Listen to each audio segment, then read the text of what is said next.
If everything in this entire universe was created by someone, then why was the very first creator created by no one?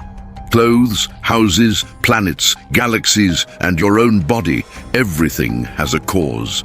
The first law of modern physics and human logic states that no effect can be born without a cause. But when we pull this chain backward, we end up standing in front of a terrifying paradox, where all the cogs and wheels of the human mind jam completely. If you say that this universe was created by God, logic immediately grabs you by the throat and asks, who created God?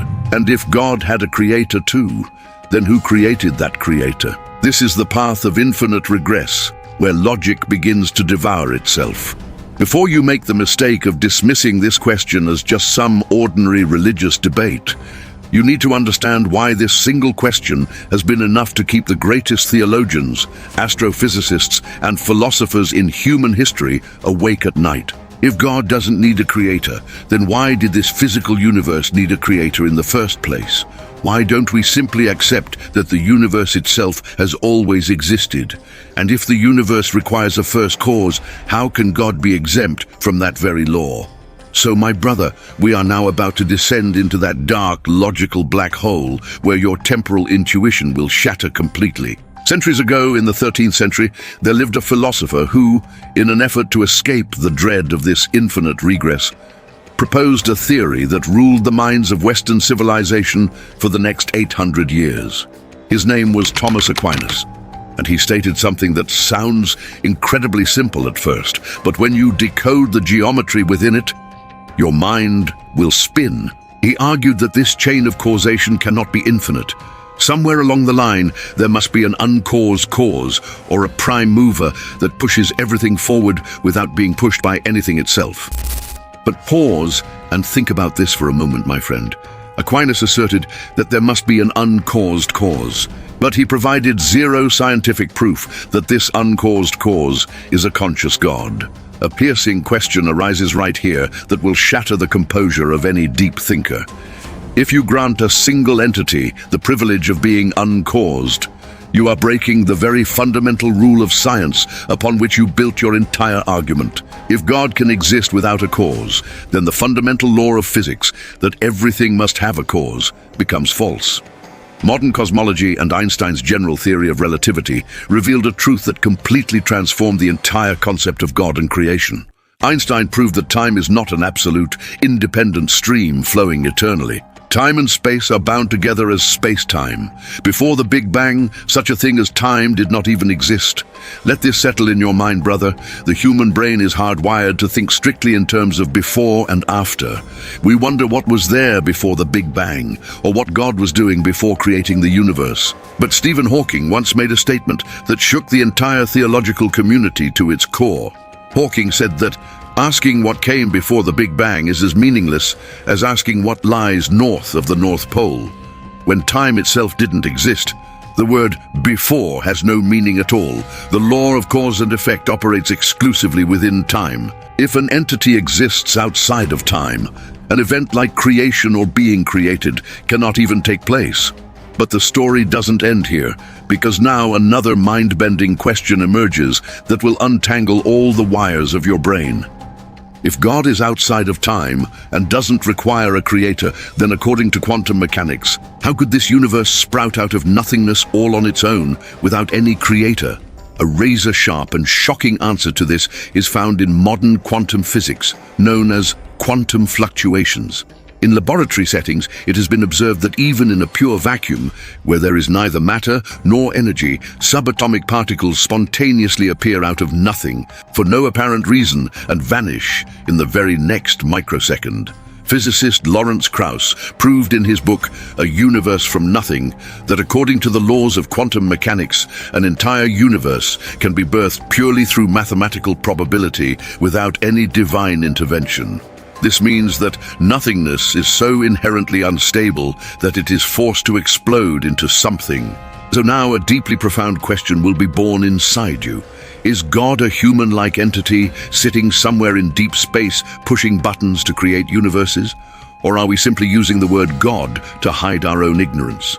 To pull back the curtain on this mystery, we have to step out of Western science and look to a 17th century outcast philosopher who was excommunicated by his own religion, whose ideas were deemed so dangerous that his books were banned. His name was Baruch Spinoza. Spinoza presented a framework that tore down the wall between God and the universe forever. Spinoza argued that your single biggest mistake is viewing God as separate from the universe. You think there is a builder and there is a building. Spinoza said, God is the universe itself. This concept is known as pantheism. Thousands of years ago in ancient Indian Advaita Vedanta, this exact same reality was called Brahman. Vedanta teaches that the creator and creation are not two separate things.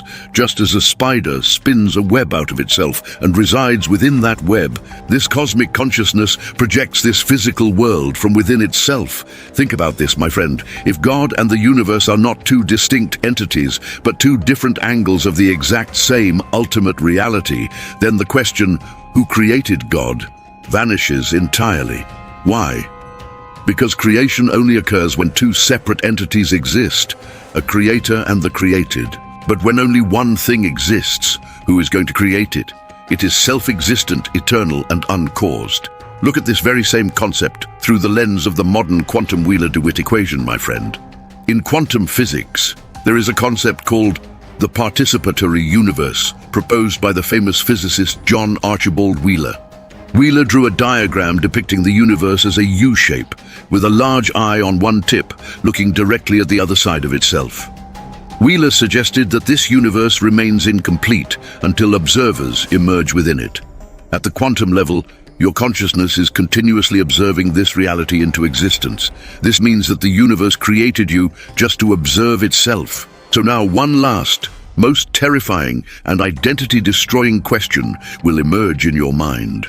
What if God is not something in the past that created us, but something in the far future that we are building right now? This is the final paradigm shift where the human ego completely shatters into pieces. Thinkers and modern digital philosophers suggest that if consciousness is continuously evolving, from atoms to cells, from cells to humans, and from humans to artificial superintelligence and cosmic networks, then perhaps the ultimate goal of the universe is to give birth to a supreme cosmic consciousness. We are not plants created by God. We are the seeds from which God is going to grow. When you understand this, you realize that who created God was a question asked in the wrong direction. God is not some global craftsman sitting outside of space, crafting toys out of clay. God is that fundamental fabric, that quantum ocean, that consciousness in which all galaxies, all multiverses, and your own mind are floating right now. You are not a slave created by God. You are a tiny conscious window of that uncaused reality, exploring itself. But hold on a second, brother. There is still one dark paradox remaining that will rattle your soul to its core. If you and this entire universe are part of the exact same self-creating cosmic mind, what if this cosmic mind is truly alone? What if the entire reason this universe was created with billions of humans, stars, and galaxies was just so that this eternal consciousness could trick itself into forgetting its own absolute, terrifying isolation? In philosophy, this dark concept is known as the cosmic amnesia paradox. More mind-bending topics like this are coming up in future videos, so subscribe to the channel right now and hit that bell icon.